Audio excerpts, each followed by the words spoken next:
अस्सलाम वालेकुम class, I hope you all will be fine.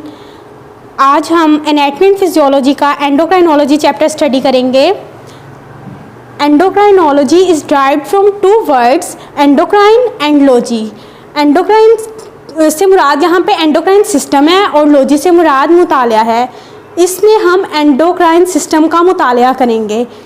It is a science which is concerned with the structure and function of endocrine glands which produces hormones, their diagnosis and treatment of endocrine system। अगर हमारे पास कोई भी hormone ज़्यादा amount में produce होता है या कम amount में प्रोड्यूस होता है तो हमें उसके सिम्टम्स अपेयर होते हैं।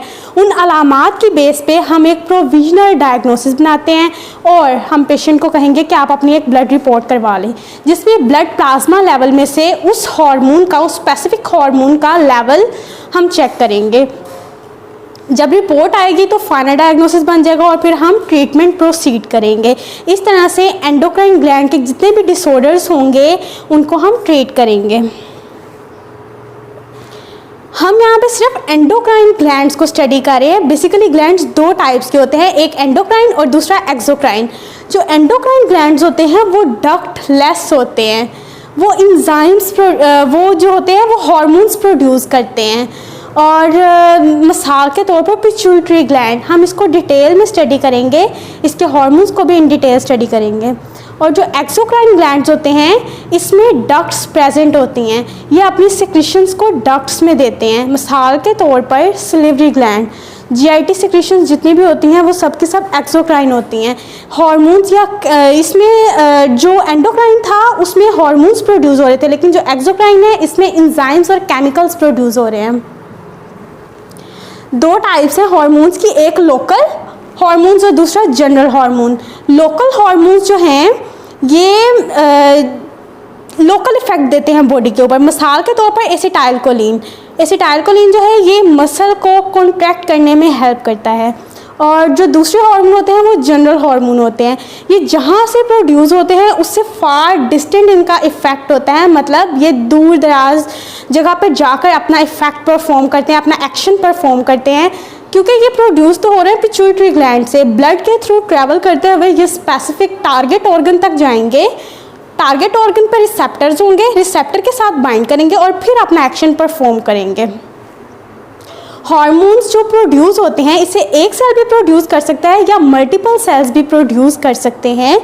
और ये केमिकल सब्सटेंसेस होते हैं जो कि सेल से प्रोड्यूस होने के बाद इनका एक फिजियोलॉजिकल कंट्रोल होता है दूसरे सेल्स के ऊपर। अगर हम इसकी कुछ एग्जांपल लें तो growth hormone, adrenocorticotropic hormone, thyroid stimulating hormone, ये सब के सब इसकी एग्जांपल्स में आते हैं। हमारे ब्रेन में एक स्ट्रक्चर है जिसको पिट्यूटरी ग्लैंड का नेम दिया जाता है। ये एक पी शेप, मतलब मटर के दाने के बराबर है।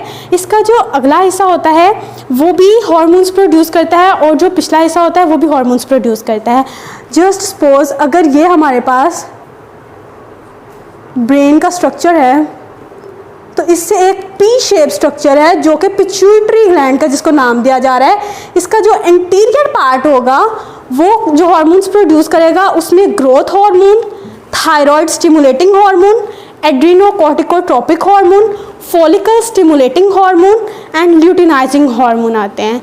जबकि जो पोस्टीरियर पार्ट होता है, पोस्टीरियर कहते हैं बैक को, जो पोस्टीरियर पार्ट हार्मोन्स प्रोड्यूस करता है उसमें ऑक्सीटोसिन और वैसोप्रेसिन आते हैं।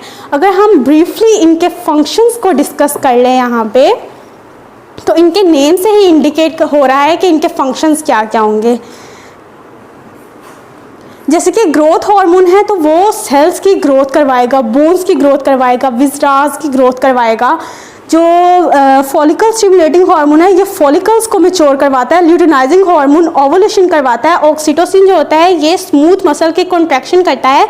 जो यूट्रस होती है, यूट्रस के स्मूथ मसल की कॉन्ट्रैक्शन करता है और डिलीवरी में हेल्प करता है। जो वैसोप्रेसिन है इसको एडीएच भी कहा जाता है, ये एक्सेसिव यूरिन प्रोडक्शन को रोकता है और मतलब डायूरेसिस से ऑपोजिट काम करता है। इसी वजह से इसका नेम एंटी डायूरेटिक हार्मोन है।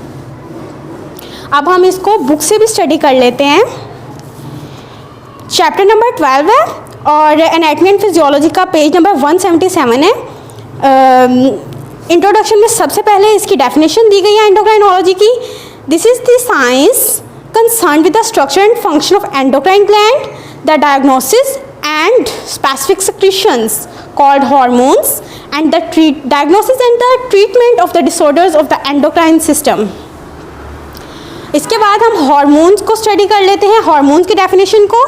These are the chemical substances which are secreted in the body fluid, मतलब ब्लड में ये सेक्रेट होते हैं बाय वन सेल और group of cell that have physiological control effect on the other cells of the body.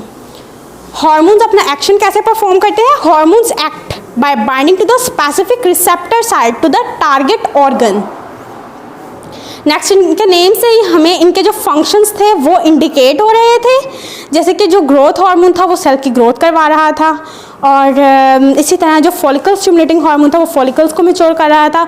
Luteinizing hormone जो है ये menstrual cycle के 14 डेज पे ओवुलेशन करवा रहा है, और जो थायराइड स्टिमुलेटिंग हार्मोन है ये थायराइड हार्मोन T3 T4 को प्रोड्यूस कर रहा है। हमने यहाँ पे टाइप्स देखी हैं, लोकल हार्मोन और जनरल हार्मोन। लोकल हार्मोन का लोकल इफेक्ट था बॉडी के ऊपर, मिसाल थी इसकी एसिटाइलकोलिन, क्योंकि ये मसल को कॉन्ट्रैक्ट करने में हेल्प कर रहे थे। फिर थे जनरल हार्मोन, जो जनरल हार्मोन थे इनका फार डिस्टेंट इफेक्ट था, मतलब जहाँ से प्रोड्यूस हो रहे थे उससे दूर जाकर ये एक्ट कर रहे थे। इनकी मिसाल दी हुई है thyroid hormone, growth hormone, estrogen, progesterone, सब के सब जनरल हार्मोन्स में आते हैं। अब इनको क्लासिफाई किया गया है on the basis of the site of production, मतलब जहाँ से ये प्रोड्यूस हो रहे हैं उसकी बेसिस पे इनको क्लासिफाई किया गया है। अगर ये इंटीरियर पिट्यूटरी से प्रोड्यूस हो रहे हैं, मतलब पिट्यूटरी ग्लैंड के इंटीरियर पार्ट से प्रोड्यूस हो रहे हैं, तो उसकी जो डिवीजन्स हैं, सब डिवीजन्स, उसमें हम देखते हैं growth hormone, thyroid stimulating hormone, adrenocorticotropic hormone, follicular stimulating hormone, prolactin and luteinising hormone. और जो पोस्टीरियर पिट्यूटरी ग्लैंड है वो ADH और ऑक्सीटोसिन को प्रोड्यूस करता है। अब हम कुछ ग्लैंड्स देख लेते हैं। हमारे किडनी के ऊपर एक एड्रीनल ग्लैंड होता है, जो एड्रीनल ग्लैंड है वो हार्मोन्स को प्रोड्यूस करता है। जो आउटर पार्ट उसका होगा वो किडनी बना हुआ है, किडनी के ऊपर एड्रीनल ग्लैंड है। एड्रीनल ग्लैंड का जो आउटर पोर्शन होगा उसको एड्रीनल कॉर्टेक्स का नाम दिया जाता है। एड्रीनल कॉर्टेक्स जो हार्मोन्स प्रोड्यूस करता है उसमें आल्डोस्टेरोन और कॉर्टिसोल आते हैं, और कुछ एंड्रोजिन्स हैं। जो इनर पोर्शन होता है उसको मेडुला कहते हैं। जो एड्रीनल मेडुला के हार्मोन्स हैं वो एपिनेफ्रीन और नोर एपिनेफ्रीन, जिनको एड्रीनालिन और नोर एड्रीनालिन भी कहा जाता है। थायराइड ग्लैंड के कुछ हार्मोन्स हैं T3, T4 and calcitonin. Parathyroid gland जो है ये थायराइड ग्लैंड के पीछे होता है और नेक के बॉटम पे होता है। पैराथायरॉयड ग्लैंड पैराथॉर्मोन को प्रोड्यूस करता है। फिर आता है आइलेट ऑफ लैंगरहांस, जिसको हम पैंक्रियाज कहते हैं। आजकल हम बहुत ज़्यादा सुनते हैं कि उसको डायबिटीज़ है, तो बेसिकली अगर इंसुलिन के सेल्स रेजिस्टेंट हो गए हुए हैं, मतलब इंसुलिन और ग्लूकागन जो है ये दोनों के दोनों प्रोड्यूस हो रहे हैं पैंक्रियाज से, लबलबा जिसे कहते हैं, वहाँ से प्रोड्यूस हो रहे होते हैं। जो इंसुलिन है वो बीटा सेल्स प्रोड्यूस करते हैं और जो ग्लूकागन है वो अल्फा सेल्स प्रोड्यूस करते हैं।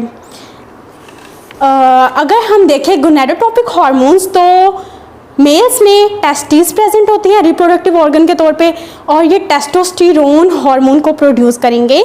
और जो फीमेल्स हैं उसमें रिप्रोडक्टिव ऑर्गन जो है वो ओवरीज हैं, तो वो एस्ट्रोजन, प्रोजेस्टेरोन और रिलैक्सिन प्रोड्यूस करेंगी। प्लेसेंटा भी कुछ हार्मोन्स प्रोड्यूस करता है, जिसमें एस्ट्रोजन, प्रोजेस्टेरोन, HCG, ह्यूमन स्मेटोमेमोट्रोपिन और रिलैक्सिन हार्मोन्स आते हैं। HCG को प्रेगनेंसी कंफर्म करने के लिए इंडिकेटिव टेस्ट के तौर पे यूज़ किया जाता है। इसे ब्लड और यूरिन दोनों से ही डिटेक्ट किया जाता है। ब्लड में ये अर्ली अपेयर हो जाता है और 7 डेज़ के आफ्टर ये अपेयर होता है यूरिन में। UPT टेस्ट किया जाता है, urine pregnancy test. And page number 181 पे लिखा हुआ है based on the chemical nature, मतलब इनकी केमिकल नेचर के हिसाब से अगर हम इनको डिवाइड करें तो ये peptides, glycoprotein, steroid, amino acid और अमाइंस में डिवाइड किए जाते हैं। पेप्टाइड से मुराद ये है कि इनकी जो लिंकेज है उसमें पेप्टाइड बॉन्ड प्रेजेंट होगा, कार्बन नाइट्रोजन लिंकेज होगा। और इसकी एग्जांपल्स में ग्रोथ हार्मोन, ADH और ACTH एड्रीनोकॉर्टिकोट्रोपिक हार्मोन और एंटी डायूरेटिक हार्मोन वगैरह आते हैं। ग्लाइकोप्रोटीन मींस इनकी जो लिंकेज है उसमें कार्बोहाइड्रेट और प्रोटीन दोनों होंगे। CH बॉन्ड को ग्लाइकोसिटिक बॉन्ड कहा जाता है। CH बॉन्ड के अलावा एक नाइट्रोजन बॉन्ड भी होगा, मतलब ये दोनों का कॉम्प्लेक्स है। इसकी जो एग्जांपल है उसमें HCG एंड TSH आता है। स्टीरॉइड्स, स्टीरॉयडल हार्मोन इम्पॉर्टेंट है। जो एड्रीनल कॉर्टेक्स था, मैंने बताया था कि किडनी के ऊपर एड्रीनल ग्लैंड प्रेजेंट है, उसका जो आउटर पोर्शन था उसको एड्रीनल कॉर्टेक्स कहा था। तो एड्रीनल कॉर्टेक्स हार्मोन्स प्रोड्यूस करता है, ऑल्डोस्टेरोन और कॉर्टिसोल, ये दोनों के दोनों एंड्रोजिन हैं। इसके अलावा जो गोनाडोट्रोपिन हार्मोन है, टेस्टोस्टेरोन, और ओवरीज के हार्मोन ईस्ट्रोजन एंड प्रोजेस्टेरोन, ये भी सब के सब कोलेस्ट्रॉल इन नेचर है, मतलब एंड्रोजिन्स हैं, स्टीरॉयडल इन नेचर हैं। और अमाइनो एसिड्स, नेक्स्ट आते हैं अमाइनो एसिड्स और अमाइंस।